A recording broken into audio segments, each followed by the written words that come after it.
How goes it? Welcome to Sports Final. Keenan Slusher, Josh gets up. A lot of action on tap for tonight, and it's really so great to grace you with our presence for the next 30 minutes. So much to touch on, but we'll start on the South Hill.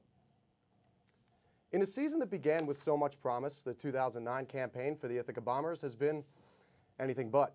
On the flip side, the Bombers welcomed the Alfred Saxons to Butterfield Stadium yesterday. The Saxons entered the game, well, perfect. 7-0 overall and 3-0 in the Empire 8. But if there was something that would put a dent in their unbeaten record, a trip to the South Hill would top the list. In fact, the last time Alfred came away from Bomber country with a victory was all the way back in the dark ages of 1982. Would 2009 end the futility for Alfred atop the South Hill, or would the Bombers have other ideas? Let's head to Butterfield Stadium to find out.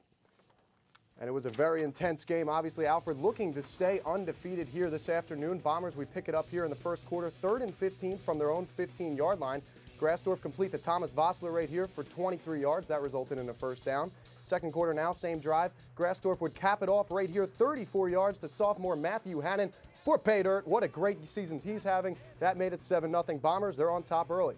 Still in the second quarter, 3rd and 7, Grassdorf would have his pass right here intercepted by Jared Manzer. This guy plays offense, he plays defense, he plays special teams, and he can run 34 yards all the way down to the Ithaca 37. That resulted in an Alfred possession, which resulted in this, a 3rd and goal on the Ithaca 14-yard line. Tom Secchi to Vincent Hendricks. The Bombers have none of it. He will be sacked for a loss of a yard by Ryan Clark and Kyle Charles. That led to a field goal. Later on, Ithaca 1st and 20. Thomas Vossler, thank you very much, from Brian Grassdorf. That's 20 yards for a touchdown. That makes it 17-3. Bombers in control.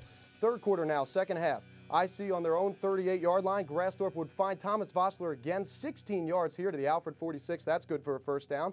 And you can chalk up your record books right now. Brian Grassdorf would find Joseph Ingrau. That's the first career collegiate touchdown reception for that young man. 14 yards, 24-3 Ithaca.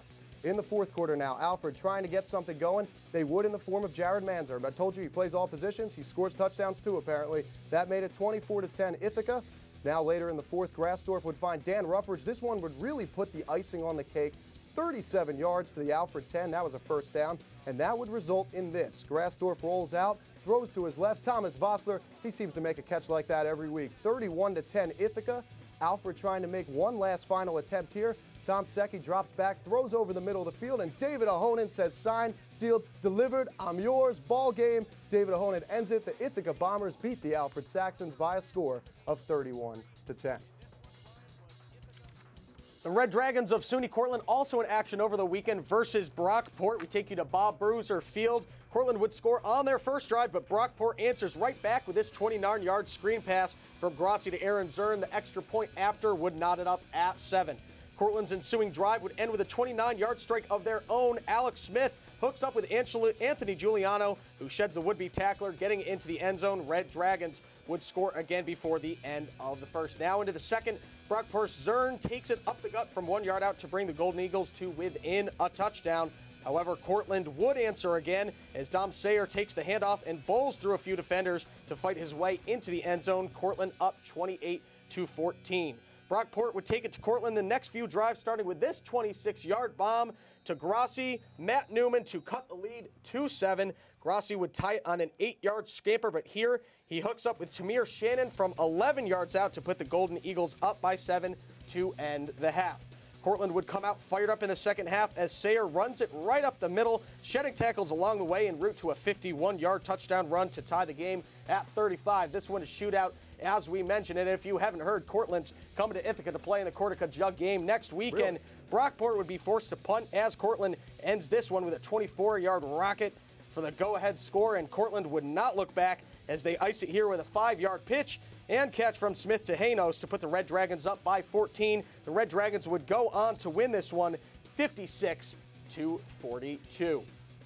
We bring in Josh Canoe from the ICTV newsroom. And Josh, no question, probably the Bombers' best overall performance so far this season. Important to get this win, and more importantly, how they did it. Senior quarterback Brian Grassdorf tied a career high with 4 touchdown passes. Assess his and the team's performance from yesterday. Well, Brian Grassdorf, you're right. He had a great game, and it's because they really used him out of the pocket. He's not a pocket quarterback. He's a lot better when he's in motion.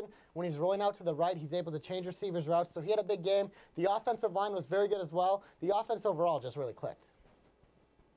Josh, we've seen Dan Ruggiero return from injury and have an immediate impact on this Bomber offensive scheme, compiling over 100 yards on the ground en route to victory yesterday. Now, with Thomas Bergerstock's nagging injuries this year, how much does it benefit the Bombers to have that reliable ground attack in recent weeks? Well, yeah, this is something Ruggiero's been doing when he's actually been healthy. But you remember, he was out for a few weeks this season, and Bergerstock had to carry the load by himself. But like you mentioned, he had those nagging injuries. So it's really great for this offense to have a running game once again, because it gives Brian Grassdorf a lot more play-action attempts, which he's much better, as I mentioned earlier, rolling out. So it's huge to have a guy like Dan Ruggiero. And then Clay Ardone was out last game, but he was huge as well against Springfield. Ithaca won the special teams and field position battle all day long, obviously helped by the efforts of Dan Ruffridge, as we saw in the highlights, making plays all over the field. It was key this weekend, and it's going to be key against Cortland in 6 days.